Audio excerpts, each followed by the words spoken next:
Praise the Lord. सबको जय मसीह की। परमेश्वर ने हमें एक और दिन दिया, बेहतरीन दिन दिया। परमेश्वर को बहुत बहुत धन्यवाद देते हैं। वचन के लिए प्रार्थना करेंगे। महान अनुग्रहकारी पिता परमेश्वर, बहन भाइयों को सबको, प्रभु जी देखने वाले सबको मैं आपके हाथों में सौंपता हूँ। प्रभु जी सबसे अपनी महिमा ले और बड़े बड़े कार्य करें। वचन पढ़ते हैं, गहरी बातें, भेद की बातें बताएं और आपकी महिमा हो। उद्धारकर्ता यीशु मसीह के नाम से मांगते हैं, आमीन।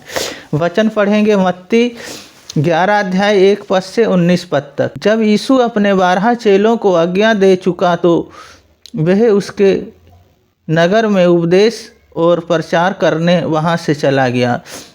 यूहन्ना ने बंदीगृह में मसीह के कामों का समाचार सुना और अपने चेलों को उसके यह पूछने भेजा, क्या आने वाला तू ही है या हम किसी दूसरे की बाट जो हैं? यीशु ने उत्तर दिया, जो कुछ तुम सुनते हो और देखते हो वह सब जाकर यूहन्ना से कह दो कि अंधे देखते हैं और लंगड़े चलते फिरते हैं, कोढ़ी शुद्ध किए जाते हैं और बहरे सुनते हैं, मुर्दे जिलाए जाते हैं और कंगालों को सुसमाचार सुनाया जाता है।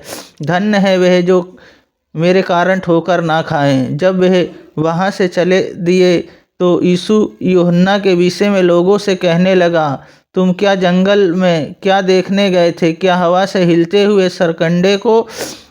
फिर तुम क्या देखने गए थे? क्या कोमल वस्त्र पहने हुए मनुष्यों को? देखो, जो कोमल वस्त्र पहनता है वे राजभवनों में रहता है। फिर क्या देखने गए थे? क्या किसी भविष्यद्वक्ताओं को देखने को? हाँ, मैं तुमसे कहता हूँ कि भविष्यद्वक्ताओं से ही बड़े को। ये वही है जिसके विषय में लिखा है, देखो मैं अपने दूतों को तेरे आगे भेजता हूँ जो तेरे आगे तेरा मार्ग तैयार करेंगे। मैं तुमसे सच सच कहता हूँ, जो स्त्रियों से जन्मा है उसमें से यूहन्ना बपतिस्मा देने वाले से कोई बड़ा नहीं हुआ, पर जो स्वर्ग के राज में छोटे से छोटा है वे उससे ही बड़ा है। यूहन्ना बपतिस्मा देने वाले के दिनों में अब तक स्वर्ग के राज में बलपूर्वक प्रवेश कर होता रहा है, बलवंत उसे छीन लेते हैं। यूहन्ना तक सारे भविष्यद्वक्ताओं और व्यवस्था भविष्यवाणी करते रहे, और चाहो तो मानो कि एलिया जो आने वाला था वे यही है। जिसके सुनने कान हो वो सुन ले। मैं इस समय के लोगों की उपमा किससे दूं? वे उस बालकों के समान है जो बाजारों में बैठे हुए एक दूसरे को पुकार कर कहते हैं, हमने तुम्हारे लिए बांसुरी बजाई और तुम ना नाचे, हमने विलाम किया और तुमने छाती नहीं पीटी।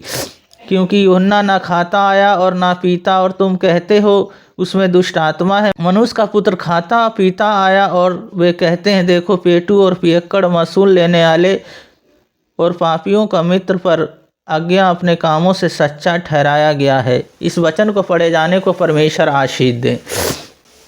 परमेश्वर का मार्ग तैयार करना, पहली बात है हमें निर्दोष बने रहना। जब हम निर्दोष बने, जिस तरह यूहन्ना को भेजा, पहले परमेश्वर ने यीशु मसीह के आने से पहले उन्होंने भेजा कि वो रास्ता तैयार करे। उन्होंने रास्ता तैयार की। इसी तरह हम भी जब यीशु मसीह को जान गए, अपने आप को निर्दोष और पवित्रताई के साथ जब जीवन को जीते हैं, जो हमारे पास भी जिम्मेदारियां हैं उन जिम्मेदारियों को निभाते हैं, परमेश्वर हमारे साथ रहते हैं। दूसरी बात है हमें पापों से बचे रहना है और पाप और गुनाह नहीं करना। यीशु मसीह उद्धार करता, उसके अलावा कोई नहीं है। तो इसलिए हमें उन बातों को जानना है और हमें अब उन्हें हमने पहचान लिया तो उनके अनुसार हमें जीवन जीना है और पाप और गुनाहों को छोड़ के जीवन जीना है और अपने जीवन को पवित्रताई के साथ और उनको सौंपते हुए हम जीवन जीते हैं तो परमेश्वर हमारे जीवन में खुशहाल और आनंद से भरते हैं। और सत्य पे हमें चलना है क्योंकि न्याय होगा। जब सत्य पे चलते हैं तो झूठ हमारे जीवन में कार्य नहीं करता, क्योंकि सत्य